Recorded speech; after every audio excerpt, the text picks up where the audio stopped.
Why Australia is considered the lucky country. Australia has been described as the lucky country, mainly because it's a so-called first world country, far from most of the world's trouble spots.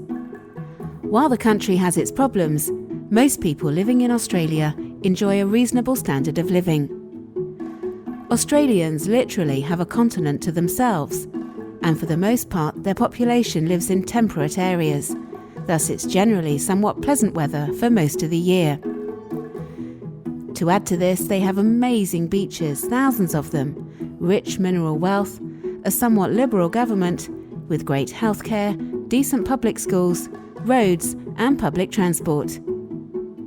Originally, the nickname Lucky Country came from a book written by Donald Horne and published in the 1960s.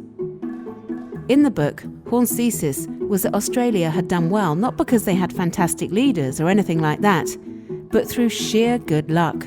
His actual full meaning was quite derogatory. Horne said that Australia is a lucky country run mainly by second-rate people who share its luck.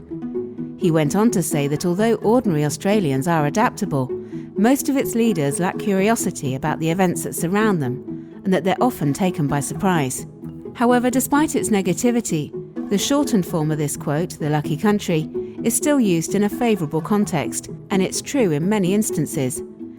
Australia and Australians are indeed fortunate heirs to the country. The phrase has now come to be used as a term of endearment and even a nickname for Australia. Whether Australia is the lucky country in its original sense is immaterial. What is important is what it is at present and what it will be in the future. Why is it lucky? Australia is blessed with loads of natural resources that the world will continue to need.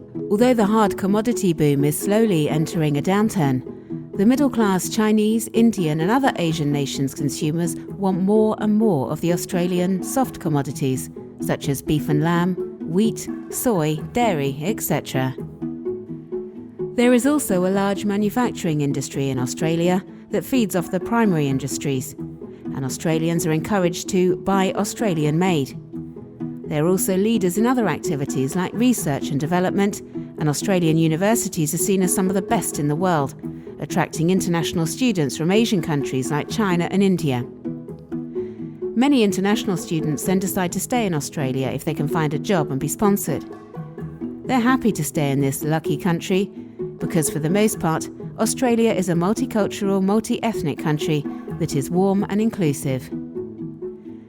Given what's happening around the world and regardless of some of its current problems, Australia is still one of the luckiest countries.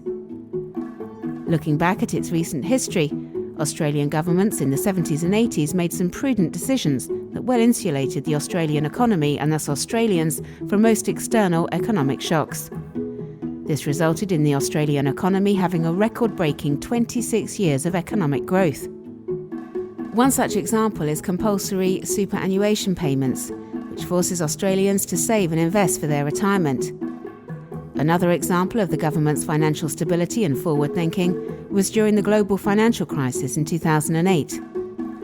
To avoid Australia going into recession like the UK, most of Europe and the USA, Australia chose to give almost every Australian a stimulus payment of up to $950, designed to stave off a recession and limit job losses.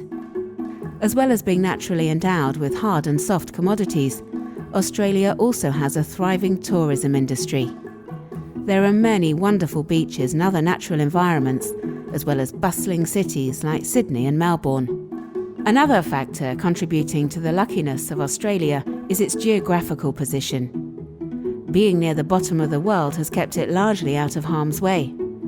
Australia is a long way from anywhere, and their agriculture is largely disease-free because of this. And compared to other countries with borders, Australia has had no civil or other wars of any importance, and that's a stabilising factor. In the beginning, being too far away from other countries meant they were not close enough to markets and the major centres of innovation. Then stuff started to happen, like the jumbo jet, the internet, globalisation, the industrialisation of South and East Asia. So instead of being a long way away from quite slowly developing economies such as North America and Europe, Australia now found themselves ideally positioned next door to the fastest growing economies and markets in the world, namely China, India, and East Asia. In a few short decades, their major economic disadvantage, being their isolation and distance, has pretty much reversed. The Australian land is also rich in mineral wealth, which really is just pure dumb luck. And unlike other industrialized and industrializing nations, which had to aggressively pursue innovation to raise standards of living, Australia was lucky because they could sell traditional commodities like wool, wheat, iron and coal, and have a very good standard of living on the global scale. They did not need to urgently pursue industrial and economic reform, scientific innovation, etc. In that sense, they were lucky. Australia has developed a society, mostly in relative isolation, that while having its faults, is among the best in the world.